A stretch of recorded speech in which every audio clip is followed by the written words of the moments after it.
fatal heart impacts, past painful scars. In fact, I blast tasteful bars and pass. I back up my actions, fact don't ask, grab reactions, jacked attack with every word, then act with class as they hear me snap. I got nothing to lose, cause I fought and felt the bruise. Now I'm not the one confused, call the shots and they produce. I ain't lost, I'm finally loose, pick a new silver excuse. I need the views to boost me to a new abuse of being used. Everybody wants a piece now, y'all can rest in peace now. You're dead to me, so peace out. Remember, you're discreet out. Get ready for defeat now. Alrighty, hello everybody. This is Kiru's show here, and now, whenever we last left off, we just had the first day of UA High School, where our pro heroes in training have just gone through their most brutal test yet, and somebody already being kicked out of UA. Now, with that being said, we actually do have after school, where everybody is packing up, and some people are already making friends with other students. Ida once again apologizing for his rude behavior, Midoriya brushing him off. As we actually have from Katie's point of view, her actually at least getting up and spinning back around, going to talk with Midoriya. Her seat directly in front of his instead of Bakugo's. Bakugo's right next to hers. Now, with that, Katie does actually begin to talk with Midoriya. So, hey, oh, what's up? Today was pretty crazy already, right? Yeah, it was. Yeah, especially whenever you blew the windows off the buildings. Yeah, that was my bad. Many different people actually commenting that guy is insane. As many different students who haven't left already are actually beginning to talk. Talking about how they should actually go out to eat. Or go somewhere to go get food. Yeah, it sounds like a plan, everyone. Midoriya bringing his hand up and actually flicking Katie on the nose, whenever she went to go look into everyone else's direction. Her actually throwing herself backwards and almost landing on her desk, as she was trying to push her weight forwards onto her seat, before cocking her hand up and trying to go to hit Midoriya, as he would simply just move to the left, without even looking in her direction, dodging the punch. This catching people off guard, as Midoriya would just simply say that they have to be careful where they take this one. Midoriya going to actually lock her arm up into a hold, and try to get her to tap out, talking about how she usually will always say that she'll catch them next time, but there is never next time. So, if they are going to buy her food, be careful with it. Momo actually talking about how actually that does not matter. She could just be the one that pays. Her family is very wealthy after all, so it wouldn't be that much of a hassle for her. Well, I mean, yeah, Rosie, but still. You guys all have fun with that. Katie says as Midoriya finally does at least let go of her arm, her almost knocking herself in the face, as she does actually ask Midoriya that he's not coming with them. No, not really. In fact, I kind of have to go talk with somebody real quick. It's kind of important. You gotta talk with a teacher or something? Well, I mean, yeah, actually. Now, Midoriya would just so casually throw out this lie, and he kind of feels bad for it. However, the way he's able to play this off, no one even realized it was a lie. Okay, he just gotta talk with a teacher after school. So this must be about his exceptional abilities. Many different people thinking. As they would all leave. Now, Midoriya watches Katie and the other girls walk away in one direction. A few of the guys actually picking their own place to go out to eat, and wanting to make friends even more. Now, What Midoriya is currently doing is heading over to talk with All Might at the beach, where he neglected his training. Now, Midoriya would arrive and actually go into a brief conversation with All Might. All Might in his debuffed state, talking about how Midoriya is quite weird. What are you talking about, All Might? It's strange. The abilities you're manifesting. They seem familiar. In fact, I've been trying to look into it myself. And I asked Principal Nezu for a favor. What are you talking about, All Might? Well, young Midoriya, it's just this ability that you manifested. I'm not too sure what to call it. I don't know either. It's like a rope coming out of my arm, though. It's kind of strange, but it's also kind of a devastating power when you really think about it. Quite so. You are able to cut through concrete and rip apart steel, along with the internal workings of a robot. I believe that quirk is quite powerful. And, from what we have seen of it so far, it relies on your mental control. My focus? Yes, young Midoriya. It's not just that. The favor I've asked of Principal Nezu. We are going to be looking into exactly how this happened. Huh? What are you talking about? Well, you manifested another quirk, other than one for all. And I'm curious as to why this is. We want to make sure this isn't something, well, that it isn't. All Might, if you're gonna say something to me, just say it to me. Besides, I'm your successor. I should at least know what's happening within my own body, right? Well, it's just a theory for right now. But even I'm not too sure. But, while we are here, I believe I should tell you of the danger. Of exactly how I got my injury. All Might giving Midoriya a full rundown on the story. A villain he faced by the name of All for One. And exactly how One for All has been used against this man. Now, while that is currently happening, we do have Katie and the other girls. Ochako, Jiro, Mina, Toru, Kendo, Ibara, and I believe I might be missing one or two. Asui. No, I think that might be all of them. Anyways.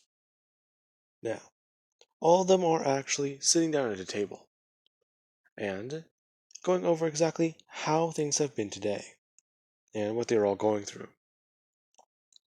Momo explaining that she found today to be very crazy. In fact, she didn't realize that Aizawa was actually serious about expelling somebody. She thought that he was joking. You didn't want to let us in on all that? I thought you were all aware. No. I'm sorry then. I just assumed. Katie talking about how assuming things and knowing things are different. If you think this might be real or fake, it's a good time to put some input in there, isn't it? Sorry.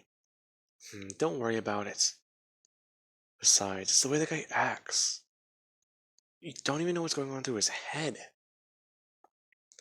A sleeping bag, yogurt, or whatever that was. His nonchalant personality, so easily skipping things. Yeah, Eraserhead's weird.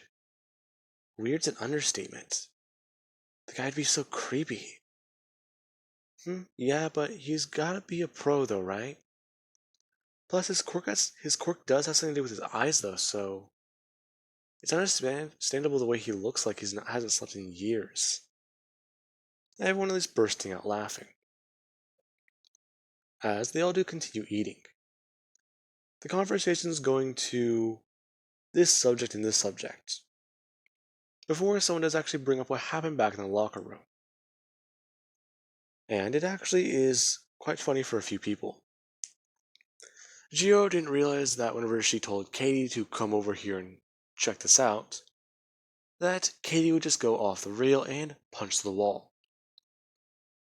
Now, they then at least go on making fun of Katie for staring at her boyfriend shirtless.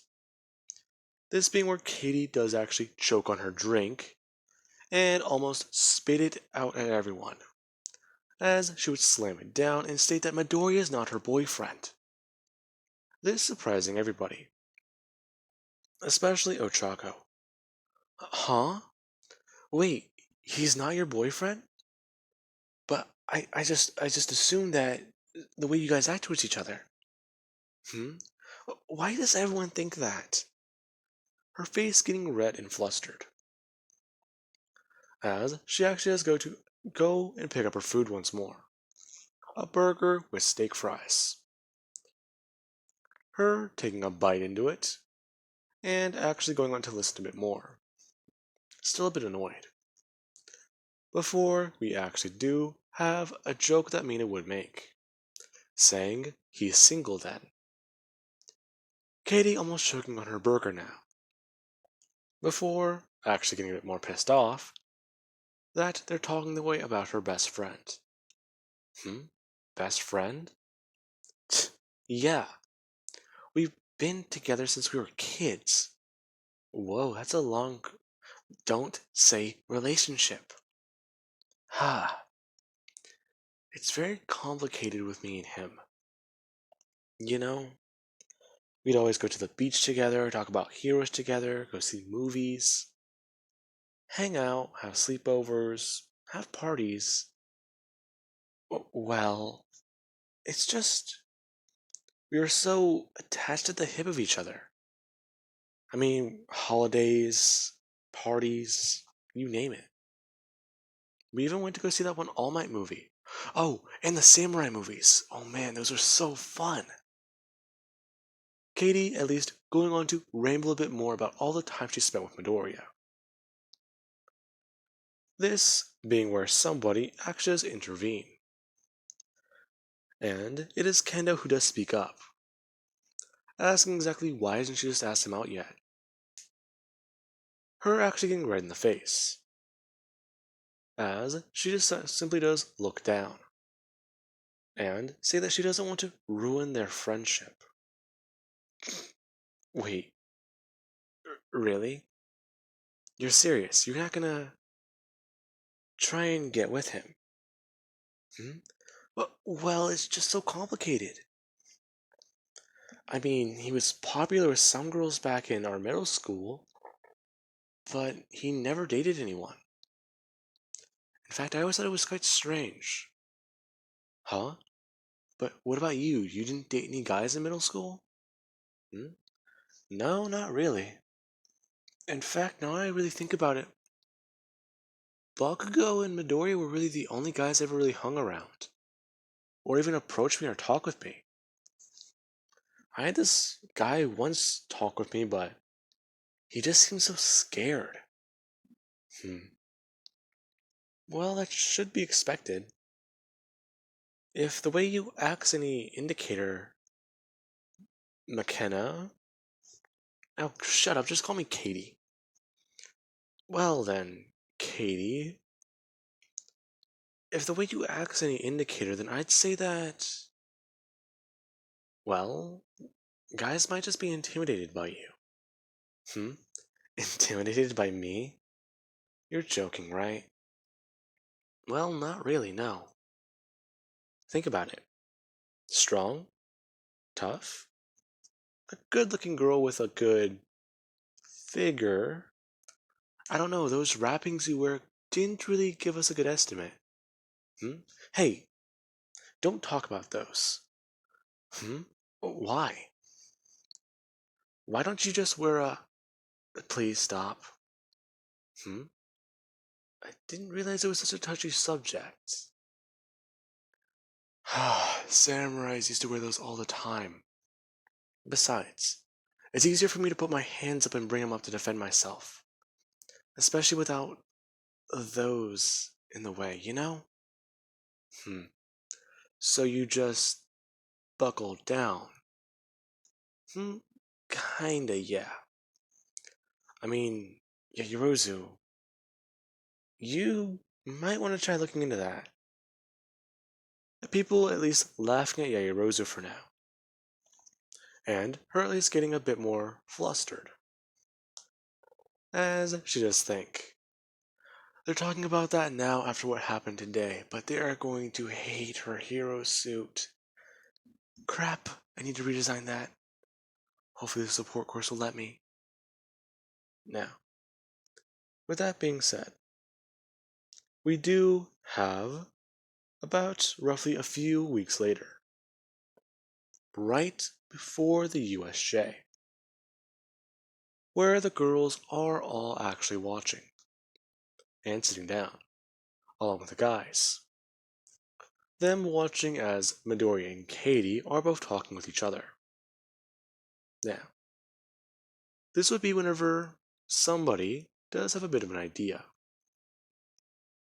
and they do pull someone aside. The girls coming up with a bit of a clever scheme, and think that it might somewhat work. Now, this is whenever Momo gets Todoroki's help, along with Ida. And, well, let's see. Asui and... Trying to think of someone who can help here. Let's say Bakugo. They asked him for a bit of advice on what to do with these two. And surprisingly, he didn't scream about this and get angry. He was somewhat calm, talking about how those two are quite literally a romance novel in the making. And him making a joke about how if becoming a pro doesn't work, he might just write a book based on their life story, since he's basically been at the front row seat to watch it all. Now, with that all being said, we do have the plan, where it is Asui, her actually leaping around the cafeteria, and trying to chase down something moving around in the air. It being seen as Ochako was using her quirk and she can't release, or she simply just won't, because Asui's acting on animal instincts to hunt like a frog. And we do actually have Ida who's trying to run around and catch her. Now, the entire plan is basically Todoroki is going to try and use his ice path, Ida is going to accidentally bump into one of these two, and the two are going to fall and land on each other. A typical rom-com idea that they did somewhat plan. Now, with this, the plan does go off at recess.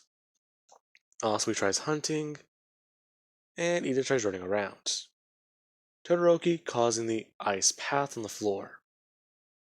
Now, this is whenever we actually do have Ida, who, while he's moving around, he's trying to just simply catch his balance, before he actually does slam into someone by accident.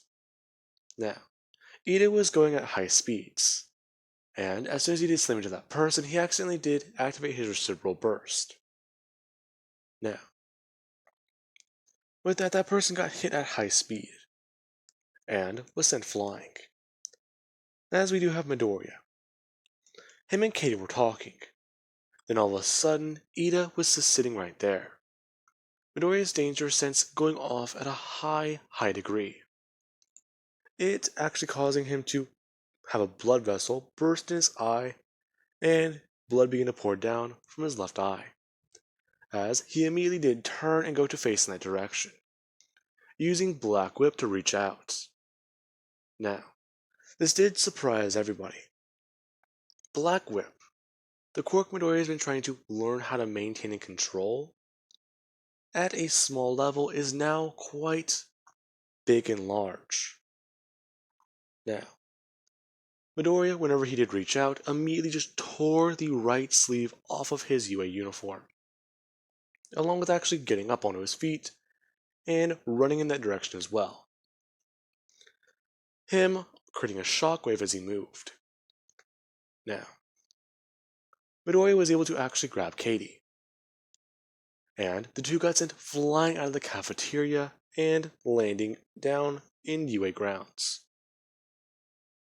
Now, with that being said, everyone's quite alarmed as to what happened. Ida is held responsible, or at least blamed, for the incident, along with Asui, and Todoroki was able to get away with it, melting his ice and it just being assumed that this was a wet floor. Now, Bakugo, he was able to actually find Ida, or not Ida, Midoriya and McKenna. As we actually do cut to them laying outside. Midoriya, him still having a bit of blood pour down his face and out of his eye. As we actually have Katie, Midoriya holding her close and towards his body. As Midoriya is also laying on a whole bunch of wood and branches from the tree.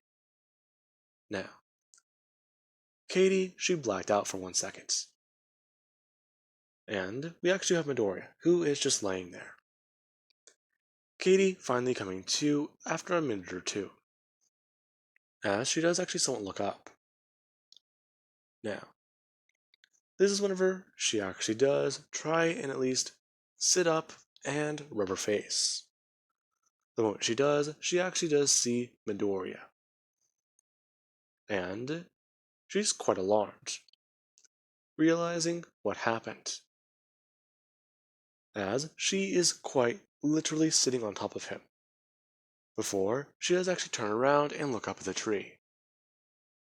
Now, she sees the broken window, and the destroyed tree, looking back at Midoriya and asking him if he's hurt, as she actually does go to grab him by his shirt and pull him up into a sitting position. As she does just plop back down onto Midoriya's legs. Huh? Oh, what? Where are we? Her then inspecting Midoriya's eyes, and grabbing him by the side of his face. Are you okay, Midoriya? Are you hurt? You're bleeding. You're bleeding. What? Sorry. Duh. I got a large headache. I don't know what's happening. Did you have a concussion? Her actually grabbing Midoriya and at least feeling around the back of his head. I don't think there's any damage. Now, with that, everyone does at least come outside. And you have Bakugo, who is watching as Katie is trying to care for Midoriya, as she does actually pull him into a hug, and almost begin to cry, talking about how she's happy that he's not hurt.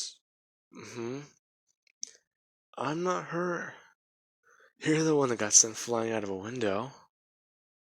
Where are we? Oh, we're still in UA. In fact, we should... Her, at least, realizing what's going on, as she does jump back up onto her feet, talking about how Midoriya should just get up and she can take him to the nurse. Her blushing extremely. Midoriya, still dazed and confused, trying to piece it all together, as he does ask Katie a question. Hey, Katie. Midoriya says, trying to get up to his feet, as he somewhat mumbles something before falling forward.